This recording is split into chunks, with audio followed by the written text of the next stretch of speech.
Danas pričamo o dijareji ili narodski rečeno o prolivu.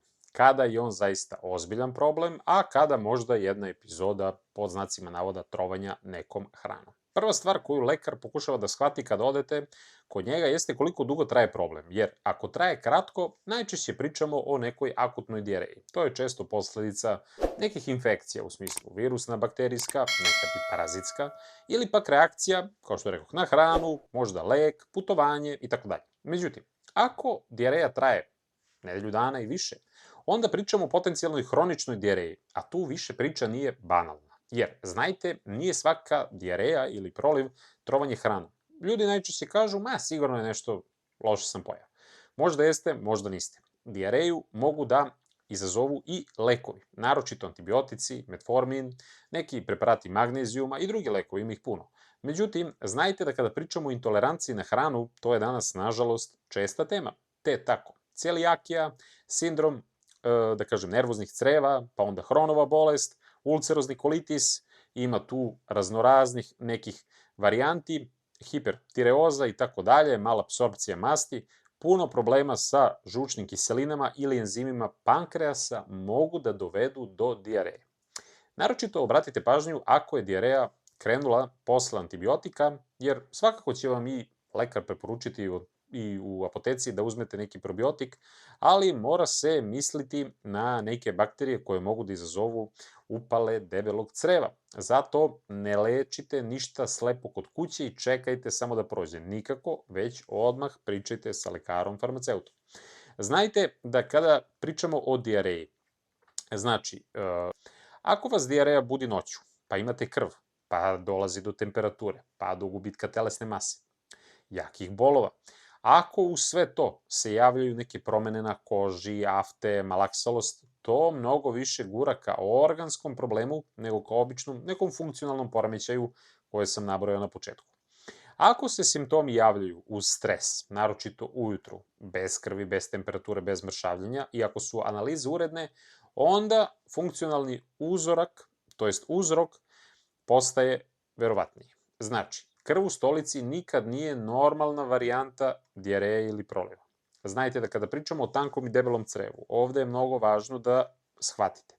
Ako je stolica obilna, ređa, masnija, žućkasta, sivkasta, sa osjećajem da hrana samo prođe, više treba razmišljati o tankom crevu u smislu poremećaja varenja ili apsorpcije. Ali pak, ako su pražnjenja češće, ali količinski manja, uz sluz, krv, grčeve i hitnost, više treba razmišljati o debelom crevu. Drugim rečima, nije svaka dijareja proliv ista. Znači, problem je u tome što voda ostaje u crevu, nekad je problem upala, nekad infekcija, nekad znači ubrzana peristaltika, a nekad telo uopšte ne razlaže i ne apsorbuje hranu kako treba. Kada pričamo o tome šta se dešava u crevu, postoji nekoliko mehanizama, da kažem, dijareje. Prvi je ta osmotska dijareja. Kada neka supstanca, znači, ostaje u crevu i vuče vodu za sobom, to se dešava recimo tipa kada je u pitanju malapsorpcija. Znači, kod nekih intolerancija ili laksativa karakteristično je da čovek bude bolje kada ne jede. Drugi je ta, da kažemo, sekretorna dijareja. Znači, kada crevo aktivno izbacuje vodu i elektrolite, tu često spadaju neki toksini, u smislu bakterije, i takva dijareja ne mora da stane ni kada postite, ne jedete ništa. Znači, treća vrsta bi bila ta neka inflamatorna dijareja, kada je sluznica oštećena i upaljena, tu se češće vidi krv, sluz, bol, temperatura. I četvrti mehanizam je poremećaj motiliteta. Kada sadržaj prosto projuri kroz crevo, prebrzo i telo nema vremena da vrati vodu unazad. Poenta? Proliv nije bolest sama po sebi. Proliv je simptom, mehanizam ispod njega određuje, da kažemo, i uzrok i terapiju. Kada pričamo sa hranom, znači, hrana može da okine dijareju. Kod nekih ljudi problem su mlečni proizvodi, kod nekih kafa, kod nekih alkohol, kod nekih cigareta, kod nekih jako masna ili jako začinjena hrana, kod nekih veštački zaslađivači i takozvani, da kažem, ti šećerni alkohol. Kod nekih problem uopšte nije hrana nego lek koji piju svakog dana. Ili možda kombinacija lek-hrana, ali nemojte praviti grešku koju mnogi prave. Ako vam je jednom smetao burek, na primer, to ne znači da je svaki sledeći u smislu proliv od bureka ako problem traje. Ponavlja se ili se pojačava, tražite uzrok negde dalje. Ne jurite krivca tipa, jučerašnji neki obrok, koliko god da je riskantan bio. I znajte, šta realno pomaže kod akutne dijareje? Znači, broj 1, hidratacija. Nema nikakve filozofije, ne suplement od, 5000 dinara. Hidratacija, jer kod dijareje ne gubite samo vodu, gubite natrijum, kalijum, druge elektrolite. Zato obična voda nekad nije dovoljna. Imate i poprilično su jeftini oralne rehidratacione rastvore iz apoteke. Tu su, znači, fenomenalne domaće stvari, u smislu supe, čorbe i te neke male, česte količine tečnosti imaju mnogo više smisla nego da na silu odjednom popijete litar vode i onda opet odete u toalet ili povratite ili obavite nuždu veću. Znači, suština je, ako vam se suše usta, pucaju, vrti vam se u glavi kada ustanete, ubrzava se puls ili je tamnija mokraća, već ste zakoračili u dehidrataciju. Takođe, mnogo je bitno da poštedite vaša creva kratkoročno. Manji obroci, jednostavna hrana, tipa dosta ljudi prijavljaju, na primjer, pirinčana voda im je interesantna, zatim tost, hleb, banana, krompir, krekeri. Blaga neka hrana može da pomogne u akutnoj fazi. Kada pričamo o lekovima za zaustavljanje dijareje, znači ne postoji univerzalno rešenje. Ljudi su nekako ušlo im je u uvo loperamid. Loperamid kratkoročno može da pomogne nekim odraslim osobama, ali nije za svaku situaciju, zato što on bukvalno zaustavlja sve. Suština je da možda baš treba vi da se ispraznite i nemojte na svoju ruku bez konsultacije da uzimate loperamid. Pogotovo ako imate krv u stolici, visoku temperaturu, sumnju na bakterijsku infekciju, da kažem jak bol, skoro uzimane antibiotike, znači, kako da kažem, sprečit ćete prirodno čišćenje svog organizma. Znači, to je maskiranje faktički. Imate puno čajeva, znači, kod nas, tradicionalno da kažem, list, dunje, kamilica, nana, šipak, hrastova kora, ima tu puno uz, borovnicu i tako dalje. Dobri su takođe i pranilova trava, majčina dušica, timijan. Imate puno već gotovih čajnih mešavina koje možete naći u apotekama i to će već, da kažem, da reši mnogo toga. Takođe, svakako, ljudi vole, onako, u tim situacijama možda jako crnu čokoladu sa visokim procentom kakaa, đumbir, lan.